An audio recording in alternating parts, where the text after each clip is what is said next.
అండదండలు మనకేమో ఏ అవసరాలు లేవు, కానీ ఒక స్ట్రీట్ వెండర్కి ఒక చిన్న రోడ్డు మీద ఒక చిన్నపాటి దుకాణం పెట్టుకోవాలంటే బోళ్ళంతమంది నన్ను నలిపేస్తుంటారు.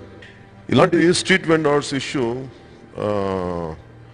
పెరువులో అంటే చాలా ప్యారలల్ ఎకానమీని రన్ చేసేది, చాలా అన్ఆర్గనైజ్ సెక్టర్, చాలా గొప్ప ఎకానమీని ఉపాధి అవకాశాలు లభిస్తుంది. ప్రభుత్వం ఉద్యోగాలు ఇవ్వకపోయినా పర్లేదు, కానీ అట్లీస్ట్ ఉపాధిని చంపేసే ప్రయత్నాలు అయితే చేయకూడదు, ఉపాధిని పెంపొందించే అవకాశాలు కావాలి. అలాగే బేసిక్గా విమెన్ ఈ స్ట్రీట్ వెండర్స్ వచ్చినప్పుడు పాపం వాళ్ళు నిజంగా వాళ్ళు ఆ ఇబ్బందులు నేను బాగా అర్థం చేసుకున్నాను. ముఖ్యంగా విమెన్ స్ట్రీట్ వెండర్స్కి పబ్లిక్ టాయిలెట్స్ కానీ ఇవన్నీ మున్సిపాలిటీలు కంపల్సరీ ప్రొవైడ్ చేసి తీరాలి. అన్ఆర్గనైజ్డ్ దీని గురించి సెక్టార్ గురించి వస్తున్నప్పుడు మనం ఇవన్నీ పట్టించుకోకపోతే ఏమైపోతుంది. ఉదాహరణకి పెరువులో ఒక ఎకానమిస్ట్ని సలహా తీసుకున్నారు 80s ఫ్యూజిమోరా అనే ఒక జపనీస్ ప్రైమ్ మినిస్టర్గా ఉన్నప్పుడు, ప్రెసిడెంట్గా ఉన్నప్పుడు.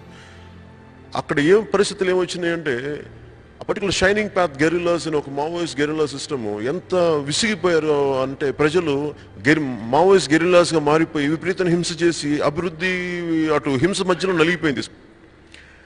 సో ప్రెసిడెంట్ వచ్చి ఒక హెర్నాండో డిసోటో అని చెప్పి institute of Liberty and democracy తాలూకు ఒక మెయిన్ వ్యక్తిని తీసుకొచ్చి మాకు కొంచెం ఐఎల్డి అని మీరు మా కంట్రీ ఇలాంటి పరిస్థితుల్లో ఉంది, మీరు ఏమేమి సలహాలు ఇస్తారంటే అతన్ని చూస్తే బోల్డ్ అన్ని ప్రతిదానికి ఒక పేపర్ వర్క్, ప్రతిదానికి ఒక జీవో ఉన్నాయి, కానీ అలసిపోయారు, ఎంత మాన్యుమెంటల్ వర్క్ మేము చేయలేమని చెప్పి simple he went to the people, state people దగ్గరికి వెళ్ళినప్పుడు ఆ స్ట్రీట్ వెండర్స్ దగ్గరికి వెళ్ళారు. So that's the reason I'm coming on scouting this.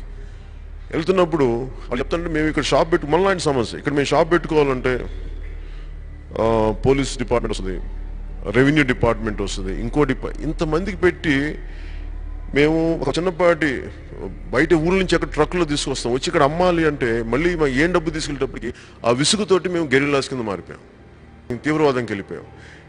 మనకి అట్లా జరుగుతుంది, ఇంకోలా జరుగుద్ది, లేదంటే మన వాళ్ళు రకరకాల భావనలోకి వెళ్ళిపోతాం. మన దేశం అన్ఆర్గనైజ్ సెక్టర్ వెరీ పవర్ఫుల్, చిన్న చిన్న కొట్లు, అంతేకాని సూపర్ మార్కెట్స్ మన బలం కాదు, చిన్న చిన్న కొట్లు, చిన్న చిన్న షాపులు, ఇవి చాలా బలం, మన ఆర్థిక వ్యవస్థకి చాలా బలమైన పునాది. దీంట్లో బోల్డ్ అని backward communities, more neglected communities చాలా భాగస్వామ్యం ఉంటుంది ఆర్థిక పుష్టికి.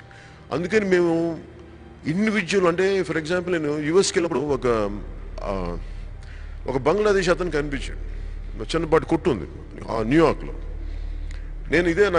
నాకు ఉద్దేశం ఉండి నేను అడిగాను, నీకు హెరాస్మెంట్ ఉంటుంది ఇక్కడ లోకల్ అథారిటీస్ దగ్గర నుంచి అంటే నాకేముండదు సార్, 2 yearsకి ఒకసారి $150 కడతాను, 18 monthsకో 19 monthsకో వెళ్ళి న్యూయార్క్ మెట్రోపాలిటన్లో కడతాను, అంతే, నేను ఇక్కడ పెట్టుకోవచ్చు అంతే. I want make it as that simple, అంత సింపుల్ కాదు. అంటే వాళ్ళకి ఒక ఐడి కార్డ్ ఇచ్చి మీరు బిజినెస్ ఉన్న చోట పెట్టుకోవచ్చు అనేది చాలా సింప్లిఫై చేస్తాం. ఎందుకంటే ఇది మన దేశానికి అన్ఆర్గనైజ్ సెక్టార్ మేము ఇచ్చే మాట 100% we will make it in the manifesto.